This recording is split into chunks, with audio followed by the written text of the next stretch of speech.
Bathroom থেকে বের হয়ে ভুলও একটি কাজ করবেন না, তাহলে ঘরের মধ্যে বরকত থাকবে না, অসুখ বিসুখ বালা মুসিবত কখনোই বাসা থেকে কাটবে না।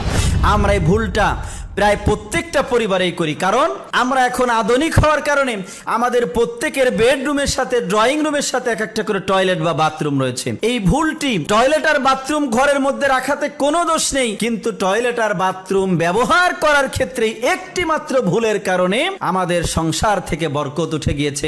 আপনাদেরকে বলবো, বাথরুমের ব্যবহার করার ক্ষেত্রে এই ভুলটি আপনি কখনোই করবেন না। যদি করেন তাহলে আপনার পরিবারের মধ্যে বরকত থাকবে না, আর পরিবারের কেউ কখনো সুস্থ জীবন যাপন করতে পারবে না। সেই ভুলটি হচ্ছে, আমরা বাথরুমে যখন যাই, বাথরুম থেকে বের হওয়ার পরে করি, তা হচ্ছে বাথরুমের দরজাটা ওপেন করে রাখি। বাথরুমের দরজা কখনো বাথরুম শেষে ওপেন করে রাখবেন না, বাথরুমের দরজাটা লক করে দিবেন। মেডিকেল সায়েন্স বলছে বাথরুমের মধ্যে প্রচুর পরিমাণে ব্যাকটেরিয়া